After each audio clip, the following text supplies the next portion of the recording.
I got it. Let's start. Okay. So today in this session, we are going to discuss about the Grok Lake data lake library.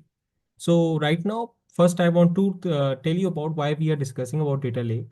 So as you know that we have previously discussed what is agentic AI with RAG. So see, when we discussed, many of you have must have not attended our session, but see, I will also repeat it again, like why we are discussing about this and how this data lake will help you in building agentic AI RAG.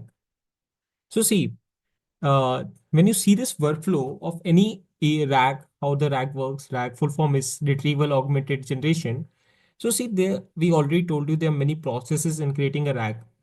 So now when you want to create your own RAG, there will be a challenge that how will you provide your own data? Like say you have some PDFs, you have some .csv files or something that you want to provide to this RAG so that it can respond to answers in the real time according to the data that you are providing. So see, this is the branch that A, B, C that we say are the sending of the real-time data. For example, let's say I have a company and the company has a certain data like number of employees, like what's the valuation of the company, what's the court results and everything. Then I have to provide them in a PDF form because I cannot train the LLM every time and I cannot update the LLM every time. The data keeps updating. So what I can do is that I can convert that data into PDF or something CSV files and keep updating that file so that my agentic AI RAG can refer that data. So we will be referring this. If anybody has any questions regarding RAG, agentic AI, he can ask definitely. And we will see how data lake will help you create this ABC point, how you will create real-time data sending into the vector databases. So we will diving into vector database tomorrow, that how we can utilize this vector databases, how we can send this data into vector databases. Today we'll be seeing how we have to convert our data first to send it into embeddings. Okay. So anybody has any question related to agentic AI or RAG? Okay. So let's see. So we have created a small Google Colab. This will be shared with you. You can use this also. Okay. Just a second. Yep.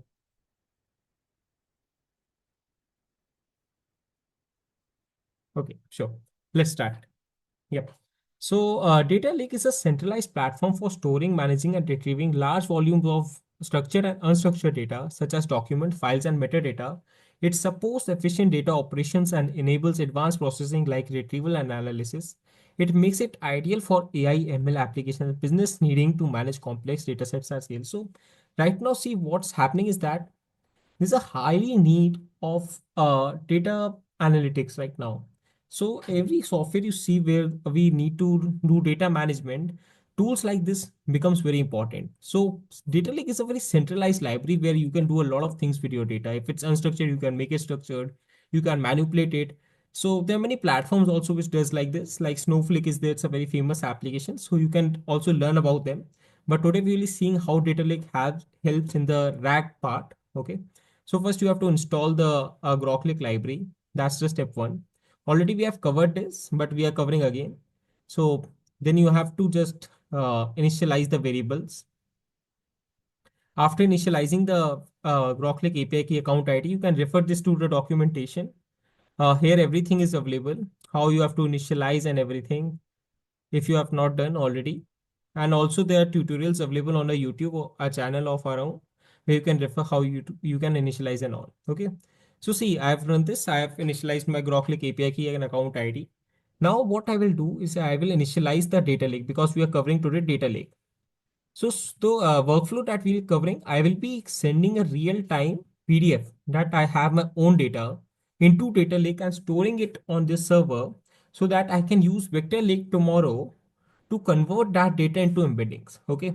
So see, I created an instance of the data lake by calling the function data lake. Okay. Now see, I will create a new data lake which serves as a storage. Now I will create a storage part in the data lake where I have created my account will have a small in the server I will have a small storage where I will store all the files and everything by just so simple function data lake dot create and see.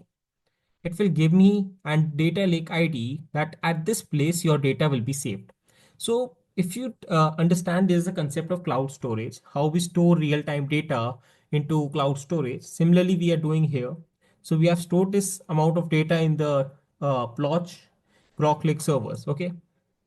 Now what I will do, I will push my real-time data. To push real-time data, though right now you have to provide an URL, means your data needs to be hosted somewhere. Now you may be having question how I will host my data. So see, to host your data, it's very easy. You have to just provide an URL. So URL you can generate very easily. You can use it in Google Drive. You can use Dropbox. You can use OneDrive. But very importantly, you have to make it public.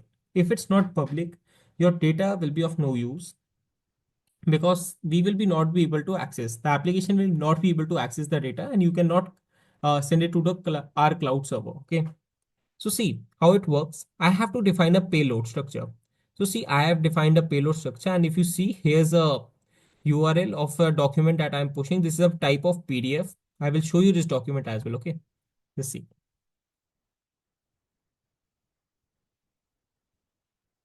So see, this is opening. This is a PDF file. ONDC. This is about something about plots. Look, this is a small PDF about plots. So I've it's publicly hosted. So I will be just pushing this for an example. If you have your own data, you can push it as well. If you see, first I will just push it. I will push it using data lake.push. If the response is positive, it will give me response from push and data document ID and all. Let's push it.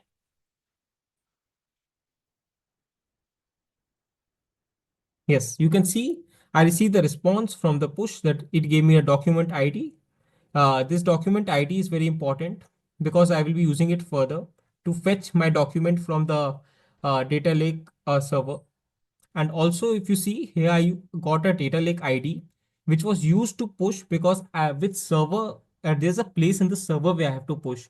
So it's very important that you define it in the payload. If you don't define, it will be not be able to identify where to push. So it's more of a authentication type that you have to use our data lake ID in the payload. So you may be having question if I don't have this like hosted, how if I'm using a Google Drive or maybe Dropbox or OneDrive, how I will do it. So let's see. This is something that I hosted on my Google Drive. I just followed this that go just uploaded my PDF in the Google Drive. I right click it. I got a link from that and make it publicly hosted by remove the restrictions. You can just copy this and paste it here instead of here and it will work perfectly. But right now I have just pushed this data, so we will work with this PDF only. Okay. So see, now after I got the document ID, I have to fetch it from the server. So to fetch it, first I have to create a payload fetch. So what will be the requirements? One is document ID, data lake ID. Data lake ID you generated here. This is the point where every files are stored in the server. Now, this is the document ID you generated when you pushed into the file. So which file do you want? There are many IDs of the file, like you will be having hundreds of files. So there are different IDs for that. So this is my ID. I defined a document ID, data lake ID, and the fetch format will be chunk. Chunk size is 500 KB. It's in byte, sorry. So why I'm defining in the chunk, it's very important. I show you.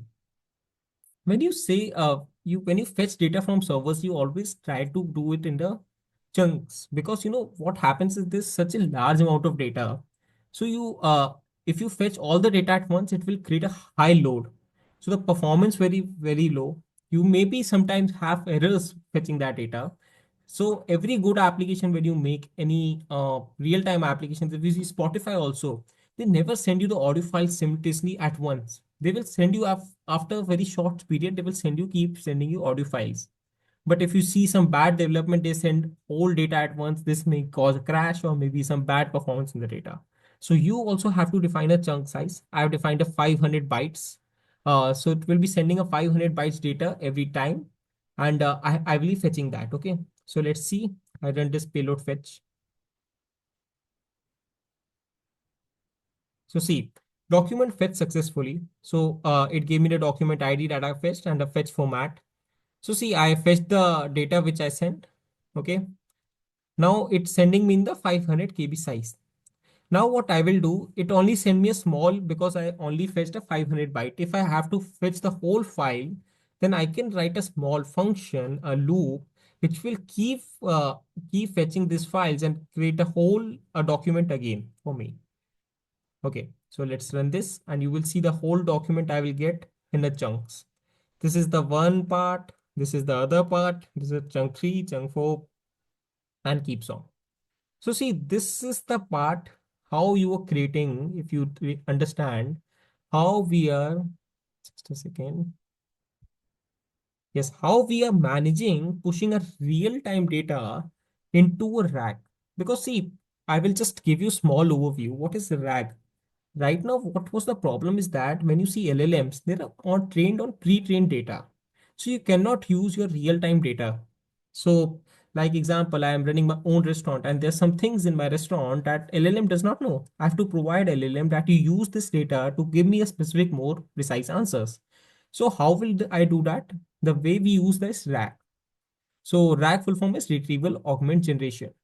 And through the RAG, I can provide it the real-time data. It can use my data. It can give me precise answers.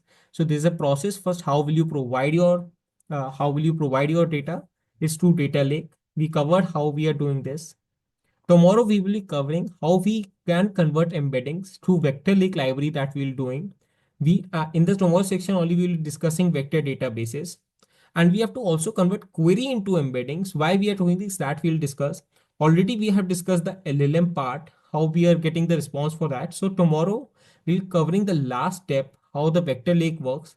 Then in the next session we will creating a proper RAG in this whole session in the session only. Okay. So see, I fetched this data. Now we'll convert into embeddings that I will convert using the vector lake tomorrow. And we'll show you how this works. Okay. So for today, this much is only there. We'll be sharing this Google Colab notebook.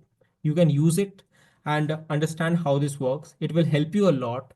You can, put a lot of your data into just this data lake and it will really benefit you. So please try this on. If you have any questions, you are please free to ask right now. Not related to maybe this session also, you can ask right now. And related to this session also, you can ask.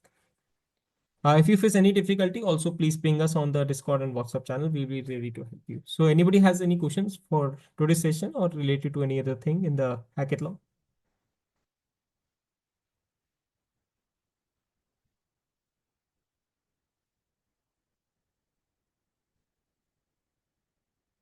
Yep. Anybody has any questions?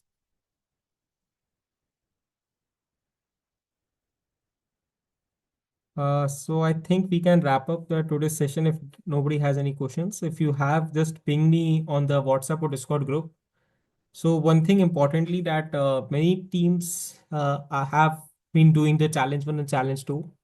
So you can complete this challenge one and challenge two in this week. We will be evaluating challenge one. We evaluate ourselves, but if you want your challenge to be evaluated, just ping us and we'll schedule a specific session with you where we'll evaluate your chatbot. The challenge two is about creating a chatbot using Model Lake. We evaluate it and give you the marks based on that. On the points will be reflected on the leaderboard. Right now, many teams have already been evaluated, but their points will be updated shortly because there are many evaluations going on right now. So I think nobody has any question, or should we wrap up? Okay. So we wrap up the today's session. Thank you for joining. And anybody has question, please ping us on the WhatsApp or Discord. Okay. Thank you. Thank you.